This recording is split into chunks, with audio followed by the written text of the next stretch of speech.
ரிஸ்வி முஃப்தி அவர் என்ன செய்யணும்னு கேட்டால் முதலில் அவர் விளங்கணும். ஏன்னா அந்த ஆயத்தை எடுக்கணும். வஅத்தஸிமு பிஹப்லில்லாஹி ஜமீஅன் வலா தஃபர்ரகு. அல்லாஹ் குர்ஆனிலே கூறுகின்றான், ஒரு கூட்டமாக இருங்கள், குர்ஆன் ஹதீஸை பின்பற்றுங்கள், தெரியாது. இப்ப அவர் நினைக்கணும் அந்த ரிஸ்வி முஃப்தி, நான் இந்த ஆயத்தின் வழி இல்ல, நான் ஒரு கூட்டமா இல்ல, அல்லாஹ்வுடைய ஹபல் குர்ஆன் ஹதீஸை நான் பின்பற்ற இல்ல, நான் ஷாஃபி மத்ஹப் பிரியக்கூடாது, நான் பிரிஞ்சிருக்கிறேன், ஒரு ஜமாத்தா இல்ல, இயக்கங்கள் தான் கலைக்கப்படணும், வெறுமனே முஸ்லீம்கள், அவ்வளவுதான். அந்த தாய் தகப்பனுக்கு எவ்வளவு ஒரு கவலையா இருக்கு அந்த பெருநாள் அன்றைக்கு. ஒருத்தர் நோம்பு, ஒருத்தருக்கு நேற்று பெருநாள், ஒருத்தருக்கு நாளைக்கு பெருநாள், நாம பள்ளிக்கு போனோம், இவனை வேற பக்கம் மைதானம் போறானோ, எவ்வளவு ஒரு கவலையா இருக்கு. இப்படி பல பிரச்சனைகள் இருக்குது. அதனால நாம் இந்த தலைப்பு போட்டு 20 லட்சம் மக்களையும் ஒரு கொடியின் கீழ் கொண்டு வரணும். இதுக்கு ஒரு முயற்சி. இது ஜம்இய்யத்துல் உலமாவுக்கு மட்டும்தான் ஏற்று. கூட்டுதுவா கூடுமா கூடாது, உலமாக்கள் ஆய்வு செய்வாங்க, செஞ்சு வந்து கொடுப்பாங்க. கூட்டுதுவா கூடும், உதாரணத்துக்கு ஆதாரத்தை எல்லாரும் கூட்டுதுவா வரும். திருப்பி அவங்க தௌஹீத் வந்து நான் விட மாட்டேன்னு கிடையாது.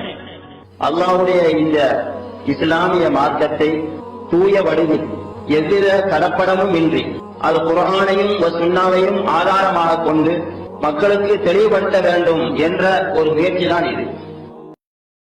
எத்தனை லட்சம் மக்கள் கொல்லப்படுகின்றார்கள். சிரியாவில் எத்தனை லட்சம் பிள்ளைகள் குண்டு வெடிப்பினால் சிதறி துண்டு துண்டாக போகிறார்கள்.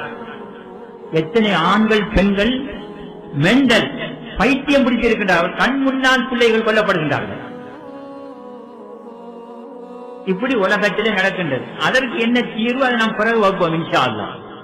இப்ப இந்த இலங்கையில் இருக்கக்கூடிய இந்த 20 லட்சம் மக்களுக்கு மத்தியில் ஒரு சமாதானம், அனைவரும் ஒரு கொடியின் கீழ் திரளணும். ஏன்? அப்பதான் நிம்மதியாக வாழலாம். ஒரு கொடியின் கீழ் திரள வேண்டும். அப்ப அதுக்கு என்ன வழி, ஒரு தீர்வு இருக்கிறார். யாருமே சரியான தீர்வு முன்வைக்க, நம்மள ஒரு தீர்வு இருக்குது.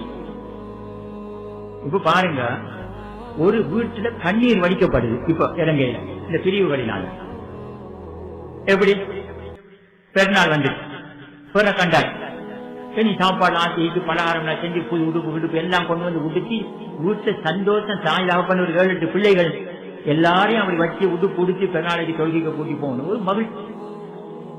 சரின்னு சொல்லி காலையில ஒரு மகனை எழுப்புறார், வா உடுப்ப நான் உடுத்து குளிச்சுட்டு வா, நான் நோம்புங்க. அவர் நோம்பா என்ன, நான் எஸ்எல்டி, அவர் பிற காலையில அவருக்கு நோம்பு. இன்னொரு மகனை, சரி அவன் போறான், நீ வா வந்து குளிச்சுட்டு வந்து ரெடி ஆகும், எங்க போ பெருநாள், நமக்கு நாளைக்கு பெருநாள். அவர் எஸ்எல்டி, அவரு நோம்பு, இவருக்கு நாளைக்கு பெருநாள். சரி நடந்து போயிட்டு இருக்கிற பிள்ளைகள் எல்லாம் கூட்டிக்கிட்டு போவோண்டு தாய்லாபம் பிள்ளைகளை சந்தோஷமா கூட்டிட்டு கவலையெல்லாம் கூட்டிட்டு போனா சந்தியில வந்த உடனே 2 பேரும் அங்கிட்டு திரும்ப வேற ரோட்டம், தாய்லாபம் ரோட்டம். தம்பி எங்க போற மாதிரி பள்ளியில பெண்ணா தொழுகை, நான் பள்ளிக்கு வர மாட்டேன், அது குதிரை, நான் வந்துட்டு மைதானத்துல திறப்பறேன், அங்கிட்டு 2 பேர். அப்ப இந்த தாய் தகப்பனுக்கு எவ்வளவு ஒரு கவலையா இருக்கு அந்த பெருநாள் அன்றைக்கு.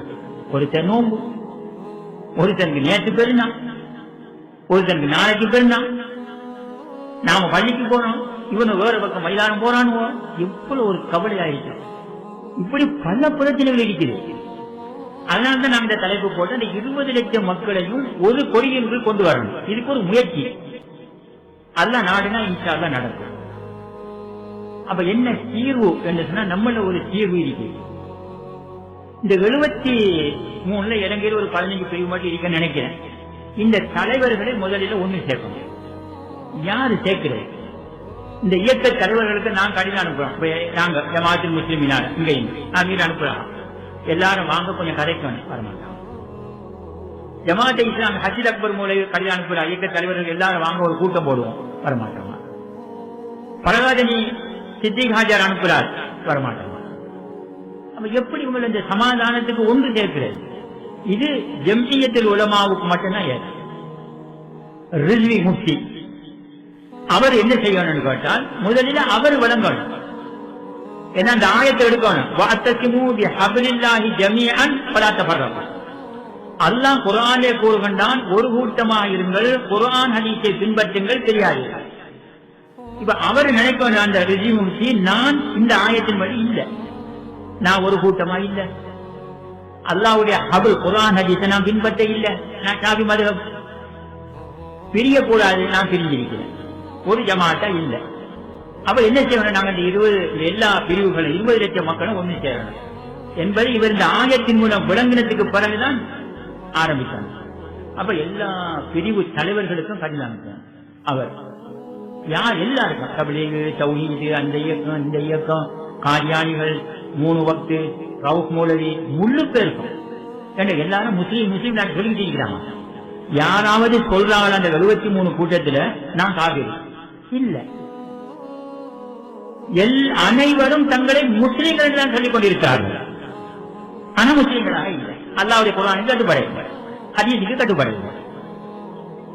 கடிதம் எழுதுவது எப்படி, இந்த நாளைக்கு இந்த இயக்க தலைவர்கள் எல்லாம் ஒரு இடத்தில் கூடணும், இத்தனை செய்தி இத்தனை மணிக்கு உங்களோடு இன்னும் ஒரு 5 அல்லது 10 பேரை கூட்டிட்டு வாங்க. கடிதம் எங்க கூடுறது, நிம்மதியா கதைக்கணும். இதுக்கு எல்லா விதமும் சரி வராது. அல்ஹம்துலில்லாஹ் புத்தளம் தான் சரி, புத்தளம் தான் சரி. புத்தளத்துல காஷ்மீரா அதிபர் மௌலவி அப்துல்லா மதனி இருக்கிறார், அவர்கிட்ட கேட்டா உடனே அனுமதி தருவாங்க. அந்த காஷ்மீராவில் கூடணும், கூடி ரிஜிமுக்கு ஒரு வழக்கம் கொடுப்போம், நாங்க முஸ்லீம் என்று சொல்றோம், நாம முஸ்லீமா இல்ல. இந்த இது போகணும் அவருக்கு, அவர் கேட்கணும், அப்பா விளங்கும். நாம குர்ஆனுக்கும் கட்டுப்பட இல்லை, ஹதீஸுக்கும் கட்டுப்பட இல்லை. எங்களுக்கு மத்தியில் பல பிரச்சனை, பல நஷ்டங்கள், எங்களுக்கு உயிர் சேதங்கள் வந்து கொண்டிருக்கிறது. இதை தப்புறதுக்கு நாங்க 20 லட்சமும் ஒண்ணு சேரணும். என்ன சொல்றீங்க, ஒன்று சேரணும் அப்படின்னு எல்லாரையும் அந்த இதுக்கு கொண்டு வரணும். இயக்கங்கள் எல்லாம் கலைக்கப்படணும், வெறுமனே முஸ்லீம்கள் அவ்வளவுதான். அடுத்து ஒரு அமீர் தெரிவு செய்யணும், அது அந்த நேரத்தில் இல்ல, அது அடுத்த கூட்டத்தில் ஒரு அமீர், ஒரு தலைவர் அந்த கூட்டத்துக்கு தேவை. தலைவர் இல்லாம இஸ்லாம் இல்லை, தலைவர் கட்டாயம் தேவை. அப்ப ஒரு அமீரை தெரிவு செய்யணும், செஞ்சு இந்த எல்லா பிரிவுகளும் அவருக்கு கட்டுப்படணும். இயக்கங்கள்லாம் தூக்கி எறிஞ்சிடணும். கட்டுப்பாட்டுக்கு பிறகு அந்த தலைவர் சிறந்த உலமாக்களை தெரிவு செய்யணும், ஒரு 100-200 பேர் தெரிவு செஞ்சு இப்ப இருக்கக்கூடிய இந்த கருத்து மோதலான மசாயில்களை அவங்ககிட்ட ஒப்படைக்கணும். அந்த உலமாக்கள் கூடி ஒவ்வொரு மசாலாவையும் ஆய்வு செய்வார்கள்.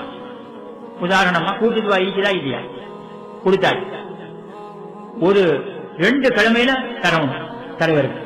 கூட்டுத்துவா கூடுமா கூடாது, உலமாக்கள் ஆய்வு செய்வாங்க, செஞ்சு வந்து கொடுப்பாங்க. கூட்டுத்துவா கூடும் உதாரணத்துக்கு ஆதாரத்தில் எல்லாரும் கூட்டுத்துவா ஓதுவாங்க. திருப்பி அவங்க தௌஹீத் வந்து நான் ஓத மாட்டேன்னு சொல்ல, அனைவரும் கூட்டுத்துவா ஓதுவாங்க. அதுக்கு பிறகு பொண்ணுவத்தி இருக்கிறா இல்லையா, கொடுத்தாரு, ஆய்வு செஞ்சு கொண்டு வராங்க. எப்படி வருது, பொண்ணுவத்தி இல்லை, யாரும் ஓதக்கூடாது.